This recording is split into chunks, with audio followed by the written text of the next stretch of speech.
Hello, Geneva, and welcome to Officially Speaking. I'm your host, Kevin Starr. Each month, we sit down with one of our local elected officials to get the latest of your local government. Today, I'm joined by 2nd Ward Alderman Mike Clements. Mike, thanks for being here. My pleasure. Thank you for having me.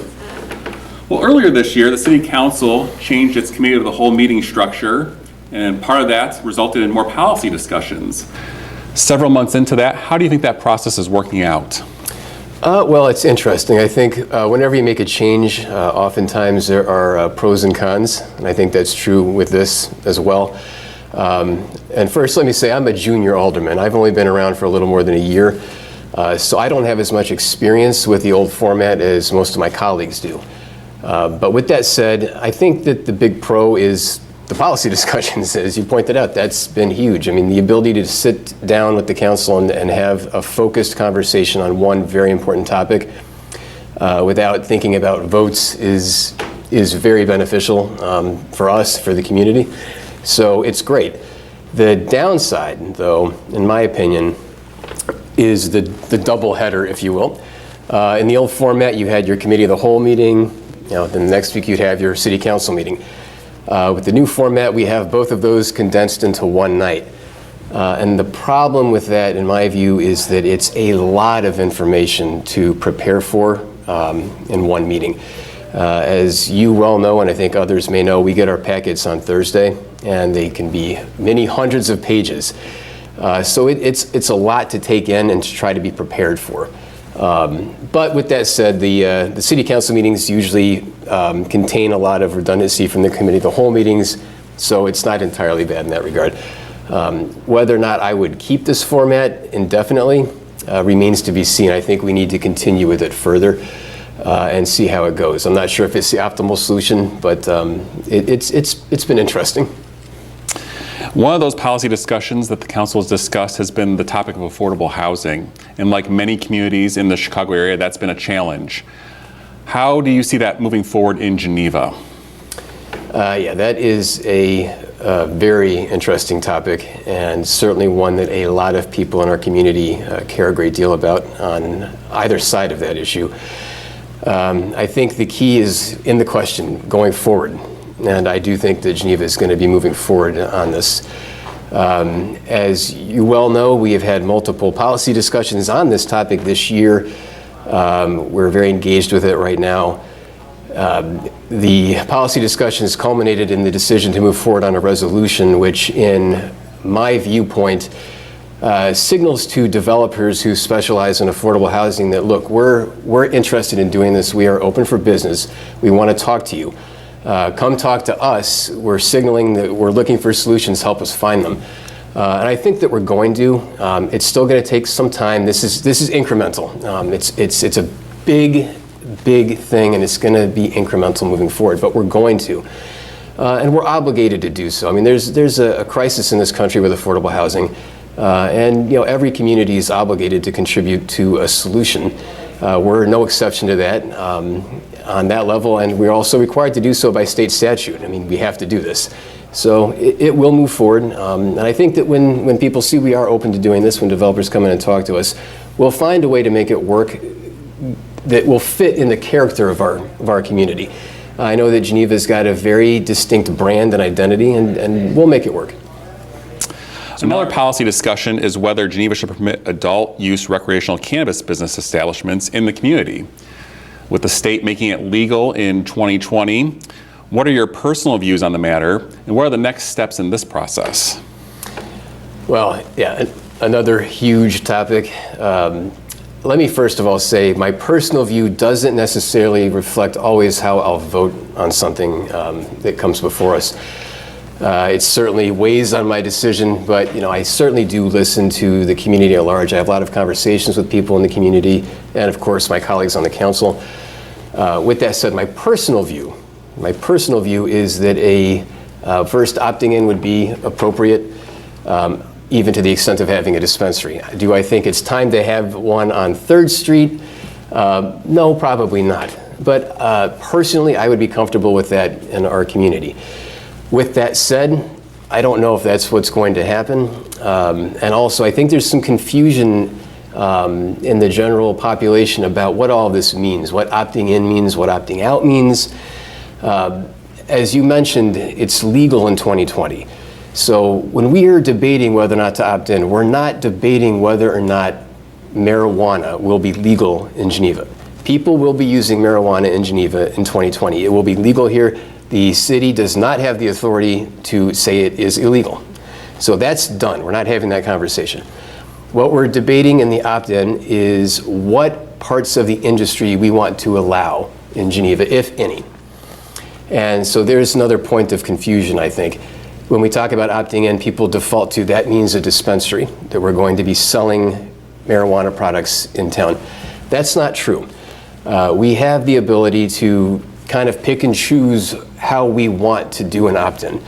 So, for example, there's transportation, there's infusers, the businesses that will make cookies or candy or chocolate, what have you, and then sell it to a vendor down the line. Of course, the dispensaries, growers. There's multiple facets to this industry. So we could participate in any of those, or none. But that's what we're debating. How much do we want to have of all of that? In my viewpoint, we may end up with a compromise here. This seems to be something where the community seems, in my viewpoint anyway, from discussing with people, pretty split in the middle. So perhaps that means that we end up opting in, but no dispensary right now. Maybe that's down the line. Maybe we do something that's a little more comfortable for people. But I don't know. As we've seen, but it'll be interesting. And I think that we're still, it's going through the planning and zoning right now, and so we'll see what happens. People will stay tuned. Check the website. We know no one really enjoys the thought of road construction, and South Street being no exception to that process. Can you inform our viewers why the street closed and what's the future for reopening? Sure. Well, that's an easy one. Put simply, a sinkhole. One of our great employees of Public Works was driving over and noticed there was a sinkhole forming, and lo and behold, there was deterioration on a culvert running under the road. That's decades old. So it had to be dealt with. We can't leave that unaddressed while a car's sinking into the road. If memory serves correctly, I think it'll be around November 20th. The City Council will soon be prioritizing goals as part of a strategic plan and budgeting process. The Council will agree as those goals as a collective whole. What are some of the goals and objectives you would like to see move forward as part of Geneva's future vision? Right. Well, there's a spectrum there for me. There are some things that always have to be a priority when you're in this position. That would mainly be the core responsibilities of the municipality to provide services to our residents. And so a top priority needs to be maintaining those services. We want to make sure that our police, our fire, our public works, administrative are all getting everything they need to function at their top level and provide the services that our residents expect. So that's a top priority, and that ties directly to another top priority, which is, of course, maintaining solid revenues. And how do we do that? We need to make sure that we're maintaining solid revenue. We need to diversify our tax base. As you well know, taxes are a pretty important topic to most, if not all, of our residents. So we need to make sure that we're doing everything we can to diversify our tax base and ease the burden as much as we can on residents. I'm well aware of the fact that the city's component of the property tax bill is actually quite small, but anything that we can do to help is important. So, prioritizing things like the Southeast Industrial Park is going to be important.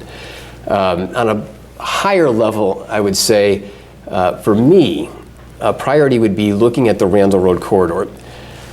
If you look back at the city's comprehensive plan, which was done years ago, there are really three core components in there.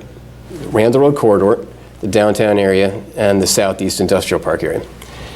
In the ensuing years, we've developed master plans for two of those three areas. We've developed a master plan for the Southeast Industrial Park, and we've developed a master plan for the downtown. We have not done so for Randall Road.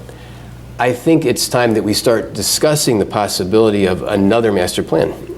This is an extremely important area of our community economically. I know that downtown is also very important economically, and it's kind of the heart of the community.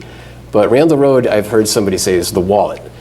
We need to make sure that we're paying attention to changes in the economic landscape so that in 10, 15, 20, 30 years, it is still a viable wallet for us. And it's not just the economics. When you drive up and down Randall Road, am I in Batavia? Am I in Geneva? Am I in St. Charles? Am I in Elgin? I don't know where I'm at. It all looks the same to me, right? It doesn't have to be that way. Over time, our job is to plan for the future. So as we start to look down the line, what can we do as things shift to make this corridor fit more consistently with this brand and identity that we all talk about with Geneva, so that we know we're in Geneva, that it's this community. And so I think that's important, and that's a long-term vision for me, and I'd like to get started. I know, again, it would be slow, but I think it's important, economically, for the community, and I think that the residents in that area would also like to see that. I think they want to see that this is an important area for the city. It's just as important as the downtown. It's just as important as getting the east side going, So that's important to me. And what are some of the other big issues that are going to be on tap for the City Council maybe in the coming months? Well, there's never a shortage of big issues. They seem to pop up all the time. I would say things that come to mind in the near future, certainly the mill race end site, that is a very, I would say, contentious topic right now. There's a lot of emotions running on that one, and I think we're going to see the community really come out and give a lot more input on what they want to have happen there. I know that we've given the planning and zoning some parameters to work within to try to come up with some sort of workable solution with the developer of how we can move forward on that property. But we need to do something. Right now, that land is not working for anybody. It's certainly not doing anything for the city. It's not doing anything for the developer. So it's important that we get going. And what could happen there? Boy, I tell you, it's just all over the map. I mean, on one hand, you could have this property sit as it is for an indefinite amount of time, and I think that would be one of the worst outcomes. On the other hand, we could have a project which I think a lot of people in our community would deem as too overwhelming and out of character and out of touch with what people want. I'm hoping that we can come to a compromise that works for everybody, somewhere closer to the middle. The idea of the compromise, of course, being that nobody gets everything they want. Everybody's got to walk away from the table a little bit unhappy. So that's one. Another one I think that's going to come up will be discussions about a fourth TIF district regarding the industrial park on the southeast side. That's an important area.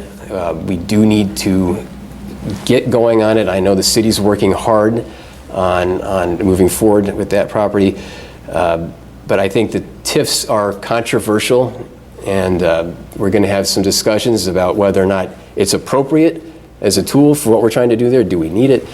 And even on a philosophical level, there'll be those that will question the TIF just as a tool to use at all.